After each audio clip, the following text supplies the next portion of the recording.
You. Hell yeah!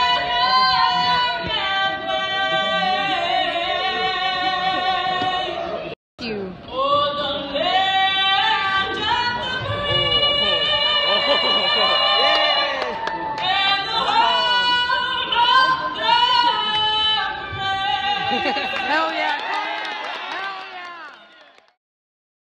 To keep the bias aside, we kept these questions anonymous from Connor before the interview. And to also help, we haven't edited the video at all. You going? Alright.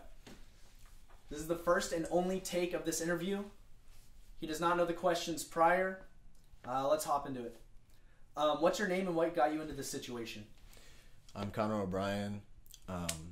Passion really got me into this whole issue. So after you lifted up the student and it was recorded on Snapchat and put on Instagram and Twitter, did you ever think that it would become as big as it did?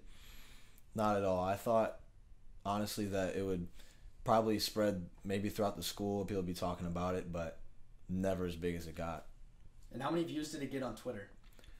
About 1.7 million. So what was the other student's take on the event? And what was his name?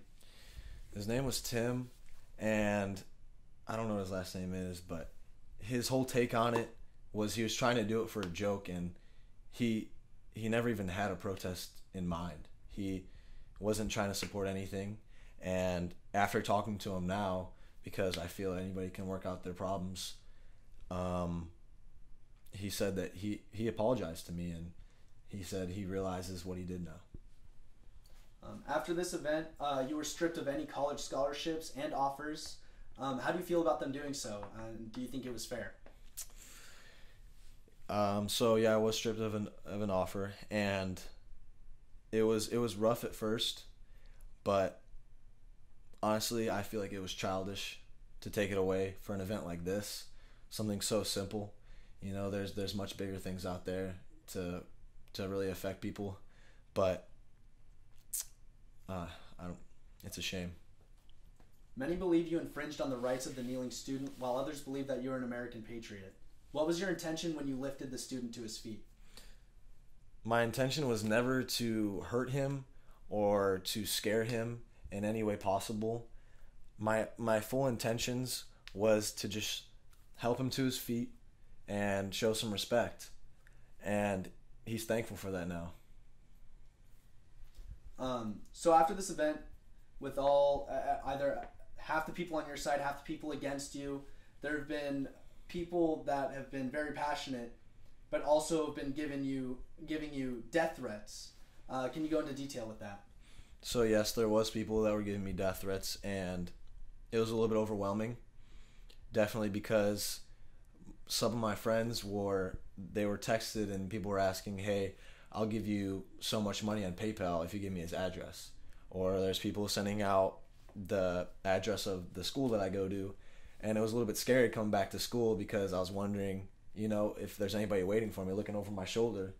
And I hate to bring that on me and my family, especially, because if something were to happen to them for me, I could never really forgive myself for that. The OC Weekly calls you a jock and believes that you did what you did was because of race. How do you feel about them bringing race into this? So, bringing race into this, which is also something that Fox 11 did, they said that I was a white student bigging up a non-white student, and I think that just creates more separation. I feel like race has nothing to do with this. It has absolutely no reason to be brought up, and it doesn't affect anything, in my opinion.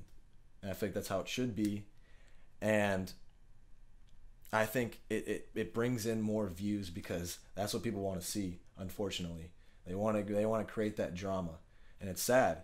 Also, OC Times, they said that a teacher tried to stop me, and I talked to the administrators, I talked to the principal, and they said that no one even said that because it never happened. So they also brought lies in, and it's sad. It's sad. What would be your final statement that you would like to say to everyone? To do what you think is right, and to understand this, that the national anthem is a time for us to unite and to put all of our differences aside, because no matter how far left you are, how far right you are, or if you're in the middle, no matter what, I feel like that's a time for us to unite as Americans, because we all love to be here. And as soon as it's over, you can do whatever you want. You can hold up a sign, you can take a knee, you can get a bullhorn, and you can say whatever you want to say.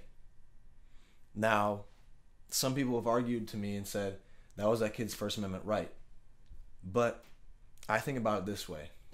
It all comes down to morals. You can, I compare it to cheating, for example. Like, if you were to cheat on a spouse, or you were to cheat on a test, and if you were to cheat someone out of money, out of anything, it's not illegal, but it's morally the wrong thing to do. And people understand that.